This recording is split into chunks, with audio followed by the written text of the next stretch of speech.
What can I do for you? I feel spunkier than a two-picker now, my boy. I just got back from 3 weeks in Canada. Getting back to the natural state of man. I need to see my wife. Have you seen her? Would you like to have a seat, Major? Can I get you something to eat? No, thank you. If you haven't seen my wife, I will be going. Oh, well, actually, I have seen her. Well, then speak up, man. Please, have a seat. Nonsense. If you know where my wife is, then speak up. Well, I'm not sure of her exact physical location, but you might say your wife's in a different place than she was the last... Confound it, man. You're not making any sense. Where is she? Please, have a seat, Major. I'd like you to stop telling me to sit down. Oh, hi, Major Lily. How was your trip? Invigorating, young lady. Stimulating, exciting, titillating. Have you seen my wife? I got the placards done, Sheila. What else is there to do? Oh, thanks, Lily. You've really been a great help getting us ready for the demonstration Saturday. You hire some new help? No, Major. That's one of Sheila's friends. Don't you recognize her? No, I can't say that I, God's nightgown, Lily! Lily! Hello, Mage. Was that all you can say after 3 long weeks? It was supposed to be 2. Mrs. Lily, you are mistaken. As usual. Where are you going? I'm going over to the American Friends Service Committee for a slideshow in Nicaragua. Why? Heaven's sakes, Lily, what's gotten into you? Nothing but a little common sense, Hub. Common sense, your chamber isn't loaded. I won't have it. You won't have it. Certainly not. I've been in the woods, Lily, in the wilds, in the wilderness, listening to nothing but my blood pounding in my ears for 3 long weeks. Pound, pound, pound. Do you know what that means, Lily? Do you? Means you didn't rub up against a tree often enough, Hub. Lily! I'll be back late. Don't stay up waiting. This is inexcusable! You didn't even ask about my boils! Oh, God. David, my main man. I'm tapped, Lance. Oh, David, you wound me. I wasn't going to ask you for money. What then? Your car. I got a date with this very liberated young woman in. Oh, Lance, you take something like liberated woman and you twist it into some perverted phrase describing your rampant hormones. Oh, Sheila, you know it excites me when you talk like that. Lance, it excites you when you look in the mirror in the morning. I mean, honestly, you're so egocentric. Have you ever spent 1 cent on anything besides the polyester you put on your back? Well, hold it right there. This is 40% cotton. And another thing, how come I don't see you laid into David? God knows he's just as apathetic and non-committal as I am. What do you have to drag me into this for? He gets a reprieve because he's your boss, huh? Otherwise, I bet you have a few things to say about his lack of interest in the Sandinistas. Have you know, I know quite a bit about the Sandinistas. Since when? I've followed Central American politics for years. Politics? Who's talking about politics? I'm talking about Sandinistas, you know, the soccer team. Jesus, your head in the sand. You are a sick man. David, would you lighten up? Or as Munch would say, chill out. I'm only trying to get you goat. Well, you got my goat, but you're not getting my car. Fine, next time you want to lend me some money, just see if I'm around. I didn't know you were interested in Latin American politics. Oh, yes, actually, it's the music that fascinates me. I have a complete collection of South American folk music. Are you serious? Yeah. Fortunately, there's not a lot of recordings, so I have a complete collection. But in the meantime, I've learned a lot about the people and the music. Well, do you think you'd be willing to share it with me? I mean, with my women's group sometime? I don't think so. Oh, please? Well, Sheila, I just don't think your girlfriends would be interested. They're not my girlfriends. I mean, we are a women's group. We talk about political issues and social problems. We don't sit around and do our nails and talk about Sandra D. Sandra D. God, I haven't thought about her in years. What a babe. Are you paying any attention to me at all? Yes, I'm paying attention. Didn't you just mention Sandra D? Not in the context of adolescent lust. I was trying to make a point. Sheila, do you think we could get through one morning without bickering? Take Lance a cup of coffee for me, will you? You know, the only time that we communicate is when you give me orders.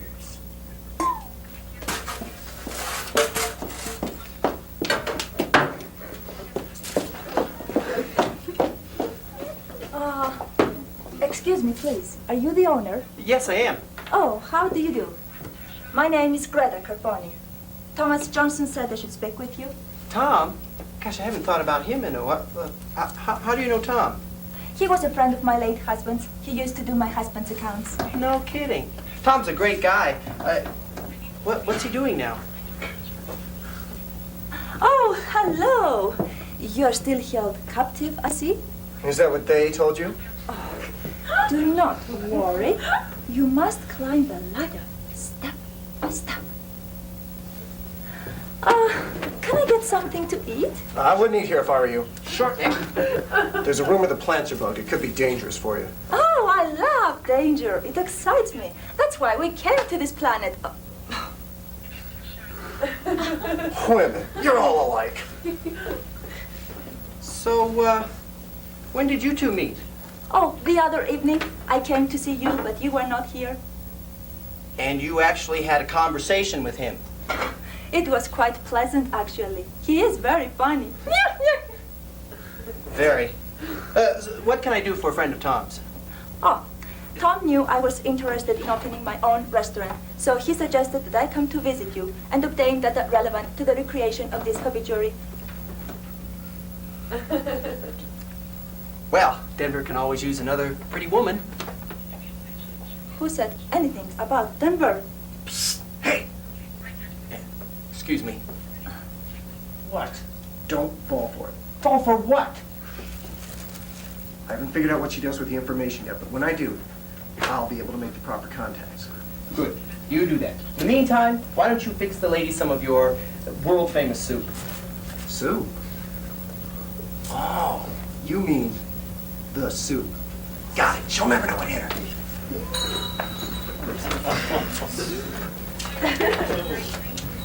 Well, well, well. It's been nice chatting with you. Sit down. You don't have anything to fear from me. You know I was well-intentioned after all. Yeah, I guess you're right. Have a seat. Well, have you made any plans? Plans? Travel or investments, perhaps? With what? I get it. You're trying to figure out what I'm going to do with that $2,000 windfall. Is that it? I was merely making conversation. Yeah, you bet. You have to get up pretty early to pull a gag like that on me. You're correct. I do you a great disservice. You're the original when it comes to pulling gags. Oh, you said it. I pulled some pretty sweet stuff in my time. I'm not easily bamboozled. Least of all by someone like you. I stand chided. There was a time where I might have stumbled, but not anymore. When I was in Detroit, there was this club owner. Go on. You're fascinating me. Well, we had this string of ponies. You know I mean beer cakes. Of course. What else could you mean? Right, exactly. Would you look at the time? I have to go. I have to meet a young lady. Who happens to be of age, by the way.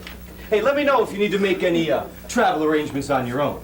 I know a guy who can give you a discount on a one-way ticket to Singapore. David, you unmoved on the issue of your car? Intransigent.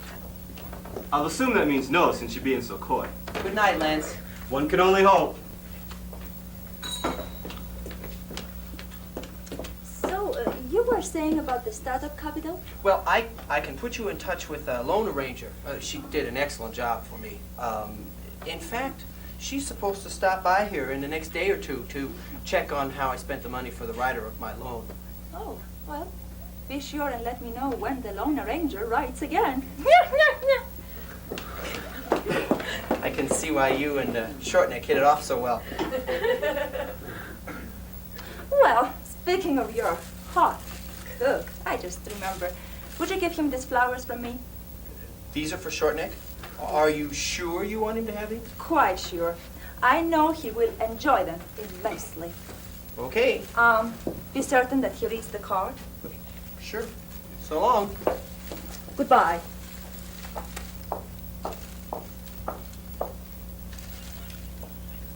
Order's up.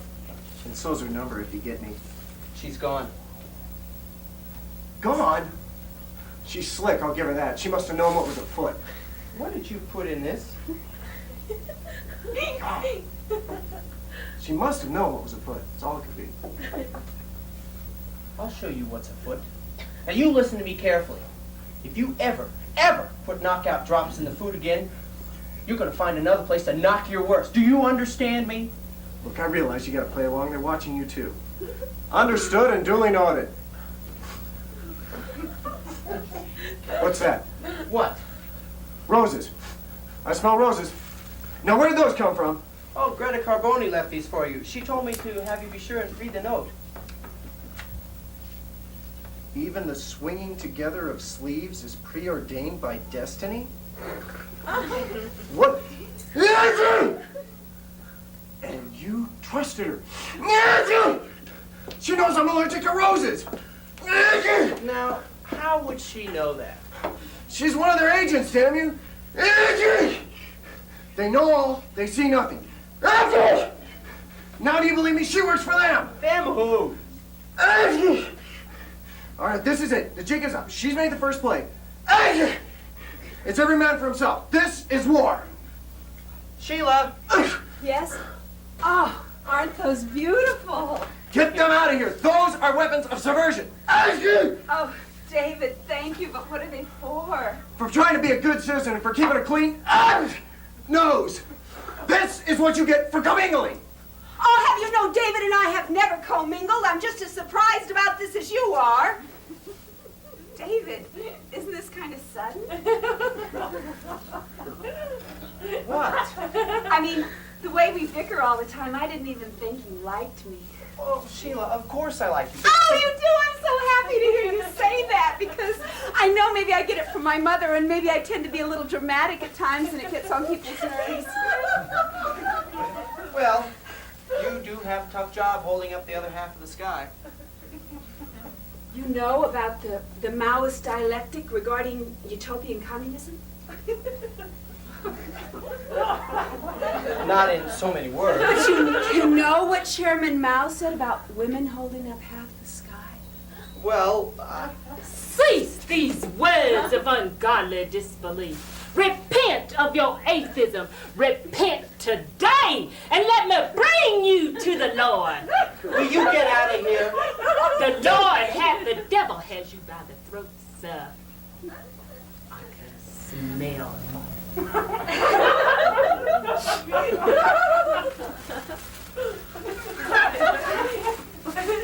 Maybe Listen, I don't like religious peddlers. The Lord will forgive you for that, sir. maybe you should go and solicit donations someplace else. I will pray for both of you. And don't be distressed.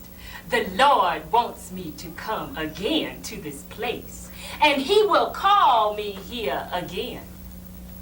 Satan is here. I can smell him.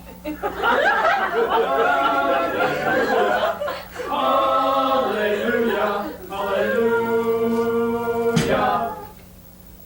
Wow, that's pretty good.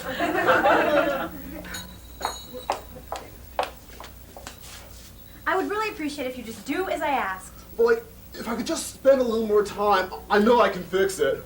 Look, Munch, you tried, you failed. I just want my car back in one piece. But Gladys, I haven't quite dug the particular zen of your vehicle. You know, every vehicle is different. It doesn't have anything to do with Zen. It's a car, for God's sake. Gladys, you're wrong. Okay, you're not wrong. Nobody's wrong. I mean, it's all relative. But in relation to what I'm talking about, you're not absolutely one with my sequence. Can't you just put it back together? Parts of it are together, and parts of it are waiting for exactly the right juxtaposition of several different attitudes. Listen, Munch. Parts of it are on the floor of your garage. These are the parts that I would like back in the car. What is so difficult to understand about that? What are you guys fighting about? No fighting. No fighting here. We're relating divergent thought patterns regarding... We're fighting. An interchange of ideas. We're not really fighting. Munch, put it back together, please. Gladys. Gladys. Munch. Come on, say it with me. Gladys. Just say it with me. Gladys. Gladys. In unison. Gladys. Gladys. Gladys. Gladys. There. I do feel better. Wow, you guys completely forgot what you were Okay, my turn. Munch. Munch. Munch. Munch. Okay, together. Munch. Munch. You didn't wait for me. Can you or can you not put my car back together? Definitely. When? I feel like it'll be real soon. Why did you take it apart in the first place? He told me that he learned how to work on carburetors when he was living in California. He's told me he could guarantee that my car would pass the new emissions test if I let him work on my carburetor. He told me he knew what he was doing. My car is in 100 different pieces all over the floor of his garage. And I may never see his little tailpipe chugging down the road again. Gladys, like, wow. I'm getting like these incredible vibes that you don't trust me.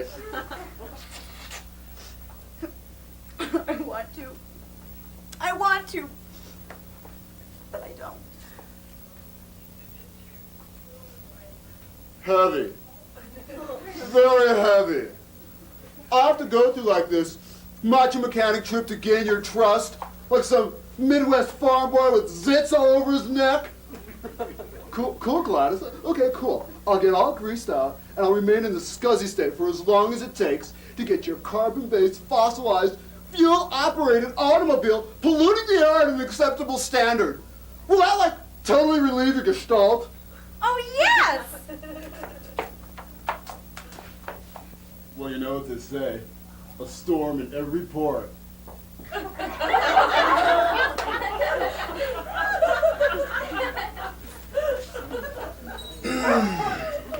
You know, this is really quite an amusing place you have here. While I should have never indulged in your cuisine, I do like observing the various forms of life that wander in. Or crawl, as the case may be. Oh, before I go, I should mention, unbeknownst to me, our industrious computer flagged your tax return from last year. So, since I'm familiar with the case, I switched my identification with another auditor. I thought you would like to know. I'm being audited. Just by a coincidence of fate. I'm sure. So, keep in touch.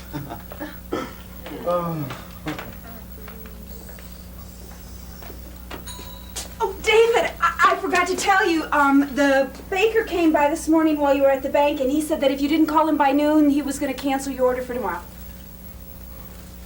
Sheila, what time is it? It's 1:30. Very good. Now do you think maybe you could look up the month? Or maybe even the day of the week? Or perhaps the year?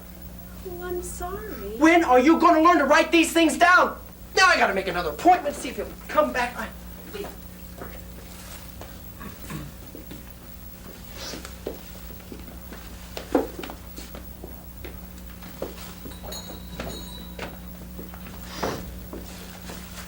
Hi, Lily. Sheila, where's that sunny disposition we've come to know and love? Oh, just go ask David. He'll tell you I'm too stupid to handle it. I'm not in heat. I'm just too short for the chair. Men are like that, Sheila. If they can't be in control, they compensate by trying to humble you. God's balls, Lily, why don't you stay put for one moment? You keep flitting around like an errant missile. See what I mean? What is it? I've already told you how I feel.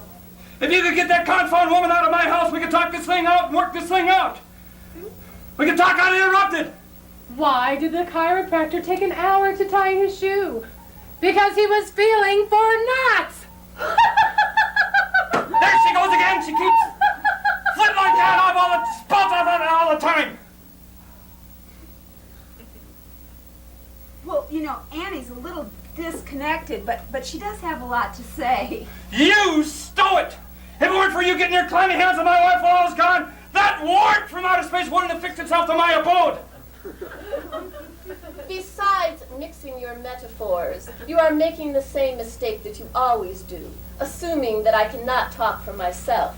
Sheila didn't talk me into anything. I wanted Annie to stay with me because she's a woman who's been victimized by the same paternalistic bourgeois attitude that has stifled me for years. Paternalistic?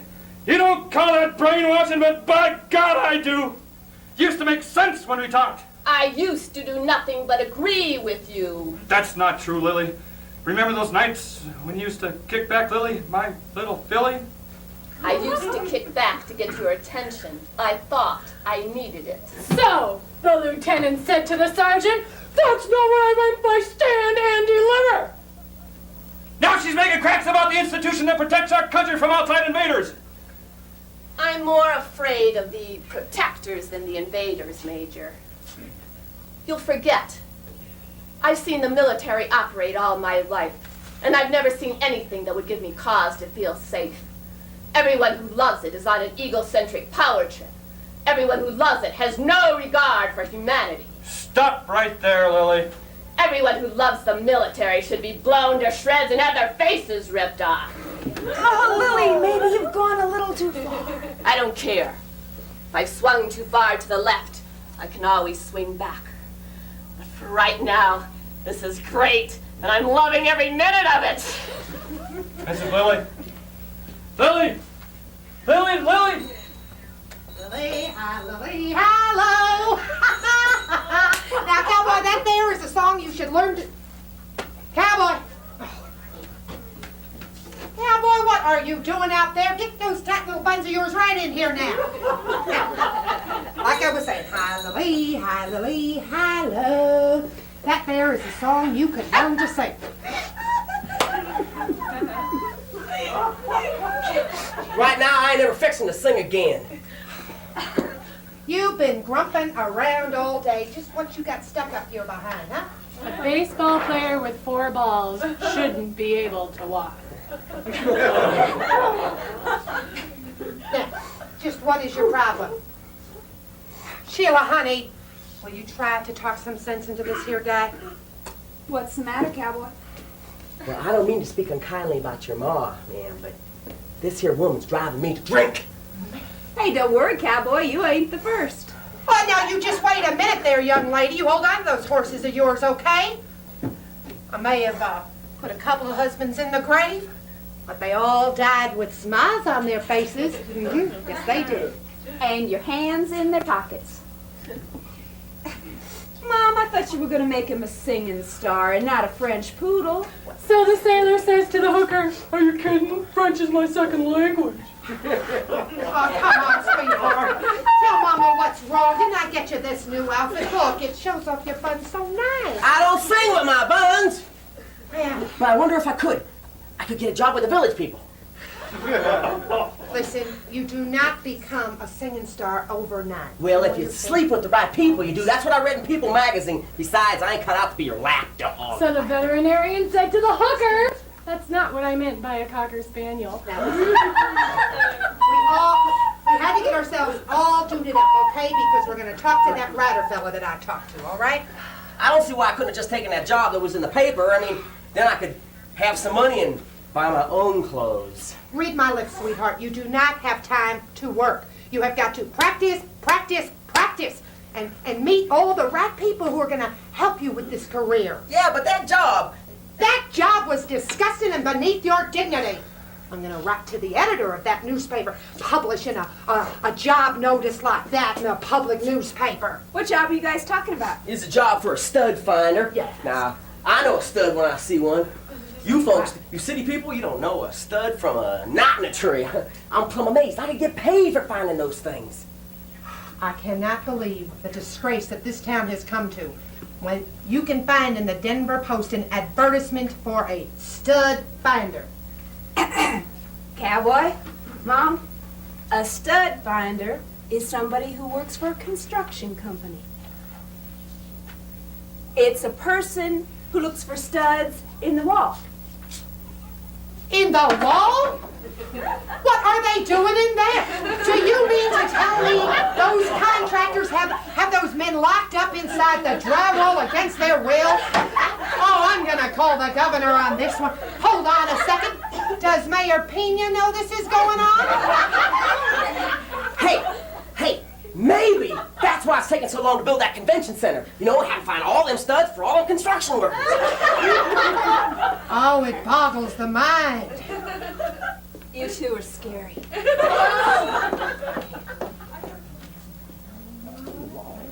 Excuse me. I'm from Westword. Is this the Denver diner? I was told to meet someone here. Nice outfit. Very understated. Are you the fella I talked to over at the newspaper?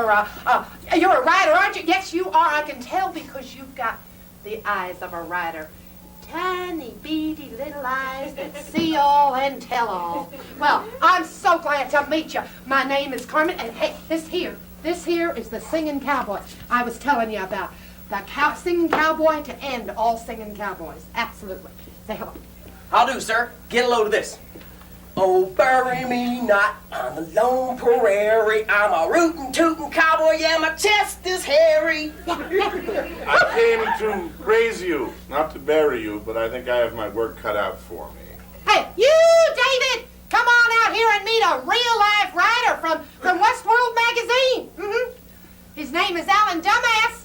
That's Dumas. Oh, it's Dumas. What is that? Is that writer talk or something? Alan Dumas. Oh, I read your stuff all the time. You know, I'm from Cleveland. I'm sorry to hear that. Oh, Sheila, honey, come on over here and meet Alan Dumas. Dumas, yes. This here is my dog. He keeps saying that. Hello, Mr. Dumas.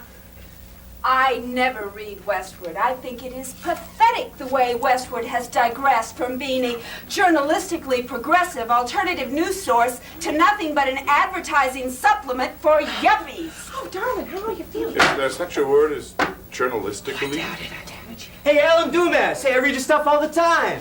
That's Dumas. Yeah? Hey, you're the best writer the Denver Post has. You've been out of town for a while, haven't you? I think you're confusing me with Woody Page. Oh, is he from Brooklyn? How should I know? Aren't you from Brooklyn? No. Well, who the hell are you then?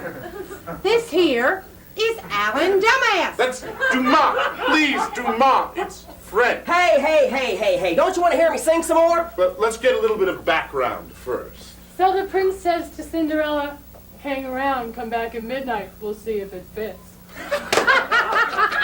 Who is that? Hey, this here is a friend of mine. Hardly. Hey, what are you getting all snooty about?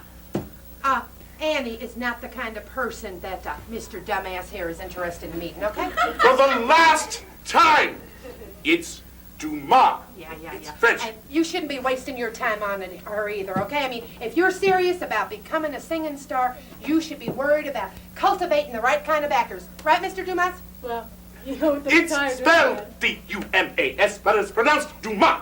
Dumas, like Alexander Dumas. He wrote The Three Musketeers, the great French author. Maybe news of him has reached Denver by now.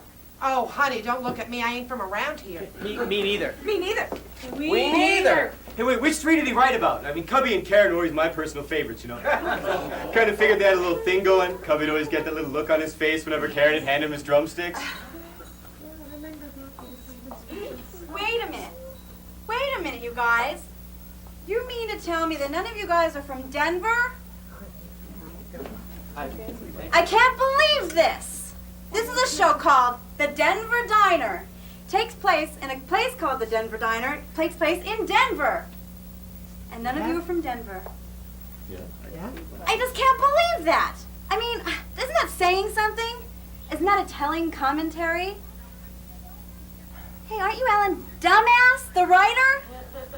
I am not the dumbass here. And I refuse to cast my pearls before swine any longer. In the vernacular, I'm out of here. Oh, no, you got it. You're going to drink Swine! What's Porky Pig's parents on? We're down on the swine river. What did the hog say to the Starfleet recruiter? Swine me up, Scotty! Wait, come back here! Oh, come back, please! Well, I hope you're real proud of yourself, Gladys. You come walking in here and without any trouble at all. You scared him off. Oh, Mom, it wasn't all her fault. yeah, what are you getting mad at her for? Gladys didn't do nothing except open her big mouth. Thanks a lot. That's very supportive. Hey, don't listen to him. Can I buy you a drink? What? Listen here. I am going to go out right now and see if I can find Mr. Dumbass. Dumas! If I do, I'm going to come back here, and I would appreciate it if you would not interfere. Interfere? Fine. I won't interfere. You know why? Because I quit. I mean it. I resign. Mom, maybe you better go after her. Well, you fixed things up real good, didn't you, huh?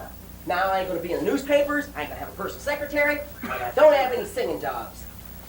I'm real happy I hooked up with you, ma'am. You really did a lot for my career. Don't you get so sassy there, young man. I smell the devil's aroma in this place.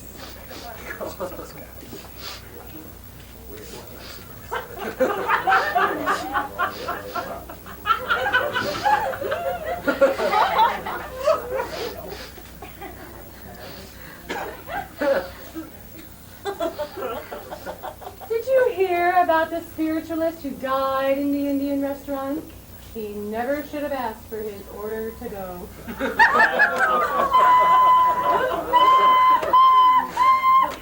May the good Lord deliver you, my child. You are a child of the Lord, a strange child, but his child, as are all of you. Come on, get together. Put your hands together and let's sing the praises to the Lord. David, no wonder you never get any paying customers in this joint. You've attached yourself to some pretty strange characters. Yes, he is merciful. Come on, come to the shepherd. Come on and sing with me. Can I get an amen? Amen! Can I get an amen out here for the choir robes we got here today? Amen. Another amen. Amen. Amen. Amen. Come on. Amen. Amen. Amen. Amen. Let me hear you now. Amen. Come on, I know y'all can sing. Amen. Amen. Amen. Amen. Hallelujah. Amen.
I'll say. Look, I gotta get going. I gotta meet Preston Forbes in 30 minutes. Are you two chums these days? Good God, no. I have to give him some papers for your audit. What papers?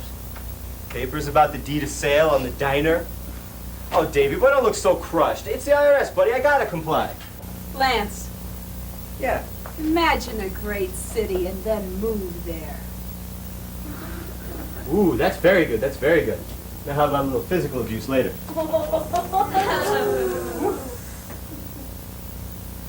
Oh, you're really upset about the audit, aren't you? Yeah, Sheila, I am. I'm worried. You know, even the best plans of mice and men often get laid. Annie, will you just shut up and get the hell out of here? David, You don't have to bite her head off just because you have problems. I am not in the mood, all right? When you have some grown-up, real-life adult problems, then we can have an intelligent conversation. But until then, I would appreciate it if you just butt out. You're really something. I mean, you sit around and you feel sorry for yourself like some 2-year-old, and then you tell me I'm not an adult? Ever since you and your loony mother and those airhead roommates of yours came into this diner, I haven't had a moment's peace. How convenient for you. Just blame your problems on other people. How nice and neat and simple. Just blame the first person who comes along. Poor, pitiful Sheila. You can solve the world's problems, but you can't solve your own. And I'm sure with your vast experience as a man of the world, you'd be happy to tell me what my problems are. As a matter of fact, I'd love to. You know, ever since I was a child, men have been telling me how to change myself, how to be more womanly, less threatening, more desirable. There's only been one man who's ever tried to not change me, and he was only 7 years old. Where'd you meet him? Reform school? No, as a matter of fact. It was when my mother and I were living in New York City. When she was out husband hunting, I'd go to Central Park and just spend time by myself. There was this statue of Alice in Wonderland, and I used to just sit in her lap for hours. So I was sitting there one day contemplating the state of the world when suddenly... Hey! You're sitting in my favorite spot. Your favorite spot? You're a boy. Boys don't sit on Alice's lap. How old are you? 6 1/2. I thought so. And you're already sexist and chauvinistic. I am not. How old are you? I'm 7 1/2. I thought so. I knew you were an older man because younger men don't go around taking refuge behind a facade of words like sexist and chauvinistic. Unenlightened women such as yourself have no right interfering in my recreational activities just because I happen to be of the male persuasion. Besides, if you sit on a bronze long enough, you're liable to get a cold tush. That's medically incorrect. Wrong! If you will consult Mackintosh and Feinberg's Treatise on the Anatomy, you will find clearly that on page 163 there is an absolute crystal clear reference to the fact that sitting on a bronze for a long period of time gives you a cold tush. You're from a broken home, aren't you? Semi-broken. My father's an executive. Do you know what that is? Mm-hmm. It's a man who goes out of town all the time. What does your father do? Did. He's dead. Oh. I guess you don't see him much then. I find your interest in sitting in Alice's lap totally inconsistent with the standard male behavior pattern. I don't think that's true. You see, I did a paper in the 1st grade based entirely on Shortneck's theory that Alice is a role model for all of us, surrounded by the madness and insensitivity of the world. Are you gonna be there much longer? Give me a break. In a few minutes. I have no choice but to indulge your feminine whims until you are ready to share. Don't try to bait me by getting to the core of my essential female guilt. Then don't relegate to me the position of being a cliché. Thank you. You're welcome. Oh, it's working. It always works. I feel guilty. Come on up.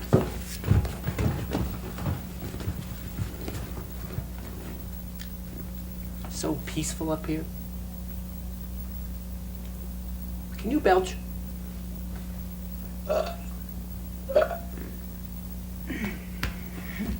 Wow, that's a beauty. You either got it or you don't. Well, it's quiet and peaceful up here. I know. I always feel so Safe. Uh-huh. I'm so tired of being a little kid. Me too.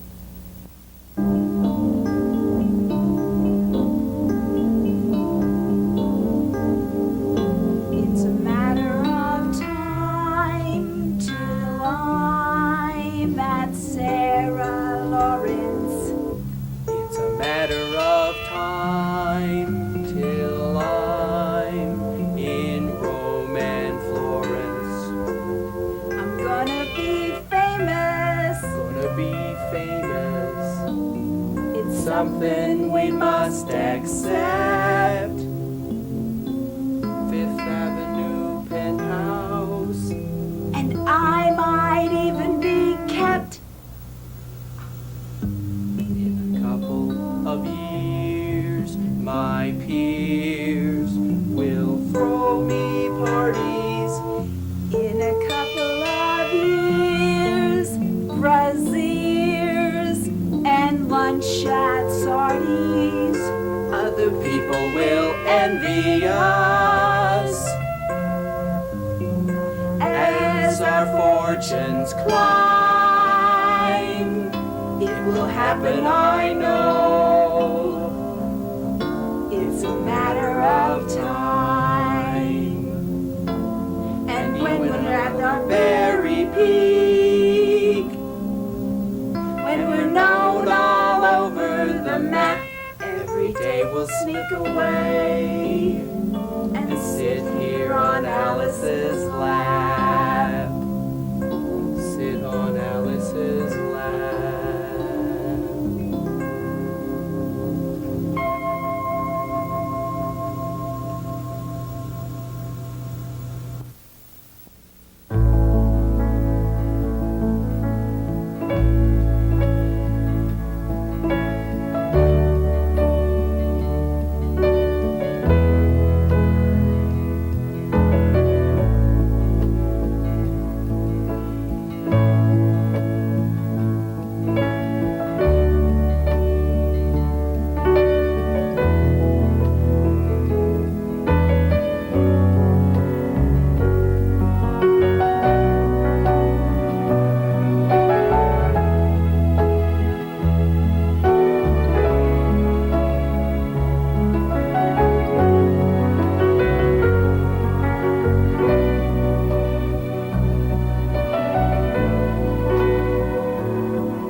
Can't you see that I'm distraught? But, sir, just a small donation would mean so much. You seem unhappy, sir. What can I do to help you? Would the laying on of hands ease your pain? Depends on where you lay 'em. I feel sad. A true sadness. Something to do with someone you love. How did you know that? The Lord tells me many things. Did he tell you that my wife's turned into a horse's platoot? Well, not in so many words, sir. We used to lead the perfect married life. I'd be out on maneuvers for months at a time. She'd be at home waiting patiently for me. When we were together, the earth moved, and all the furniture with it. Well, what happened to your happy home? I'd get off the plane, and on the way home, I'd be driving in the Jeep. I'd be thinking about her, holding her there, tossing her in the air. I'd get so excited. I know the feeling, sir. Is there something I can do? Maybe you can talk to her. Maybe another woman could make her think that what she's doing just isn't natural. Well, what is she doing, sir? She's thinking, damn it, and reading books. Oh my, that sounds serious to me. David, have you seen Annie? Lily! Paige, what are you doing here? Lily, I'd like you to meet a friend of mine. This is, Connie Sue Martin. God bless you, child. Thank you. It's nice meeting you, but I really must be going. Oh, Lily, why don't you sit down with us for a while, would you, please? Well, how long have the two of you been married? 17 very long years. That's nice. You must be very happy. No. Yes.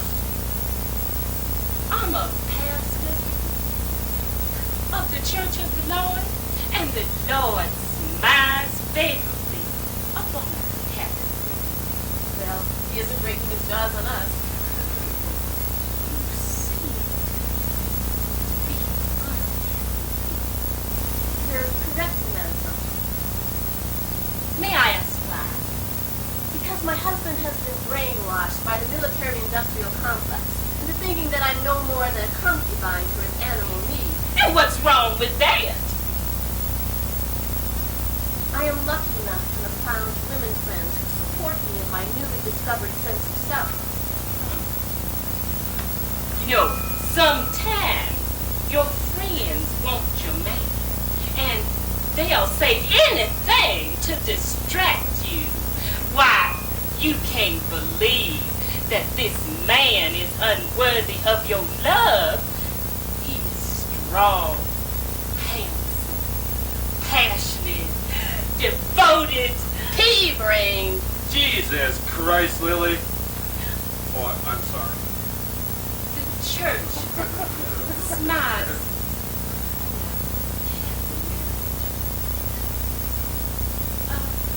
But I think... Frankly, I don't care what you think. And I don't care what the church thinks. For the first time in my life, I'm doing my own thinking. It was nice meeting you. Sir, your wife has her mind made up. Change it then. What, sir? Change it, damn it, you can do it, you're a woman. Lock her up in a room, tie her up, make her listen. If you need help kidnapping her, I'll give you anything you want. All the intelligence and personnel you need. What do you mean, sir? Deprogram her, damn it, I don't care what it takes, but I want my wife back the way she was. Well, sir, that will certainly take away from my collecting my bounty for the Lord. Money is no object. This is war, damn it. And in America, when it comes time to war, we spare no expense.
to know all the social graces. Now, over here, come on with me, pretty guy. The rest of it, and we'll put it against the cost of buying the diner, and we'll be partners, 50-50, okay? Deal? Okay, that's like a deal. I never could do that. like what if that jerk last won't sell the building us? Then what are we gonna do? Oh, we'll think of something. I mean, he's got to. We have to save Denver from another mini Galleria shopping boutique, you know? Well, so long. You guys have a good night. Oh, Lance, something I want to talk to you about. Oh, not tonight, Sheila. I have a headache. Oh, no, it'll only take a minute.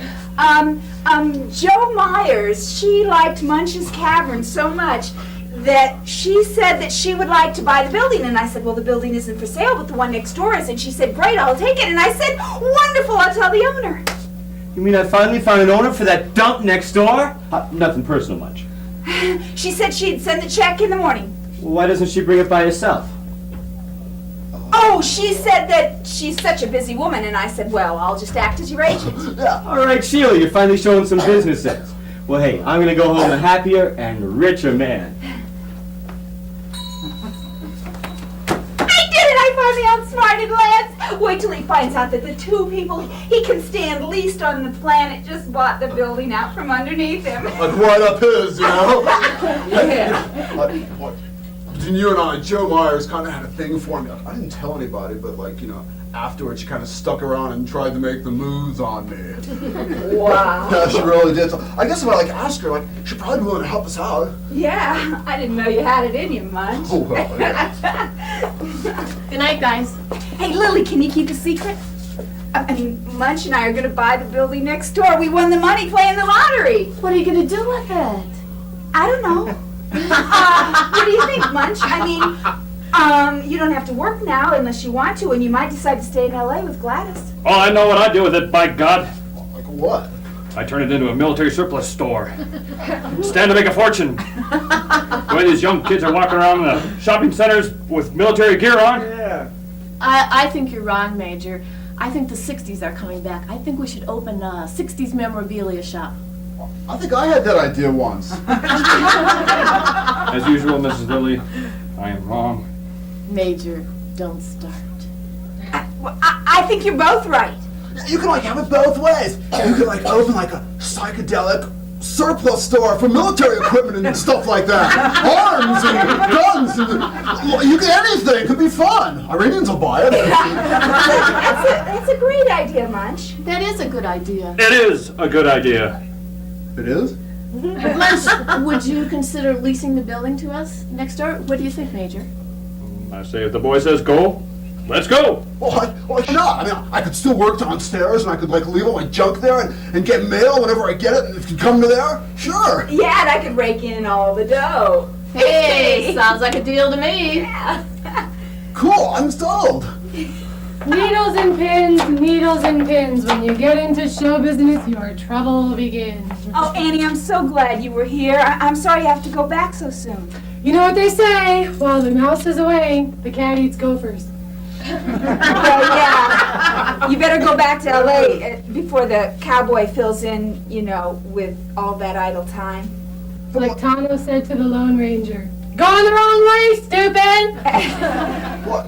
Annie, would you be willing to take on a traveling partner? I never leave home without one. Oh, cool. California, here we come. We're off to see the wizard, the wonderful Wizard of Oz. He ain't heavy, he's my brother. Hey, all's well that ends well. Oh. Good night, nurse. I've been out cliched. Yeah.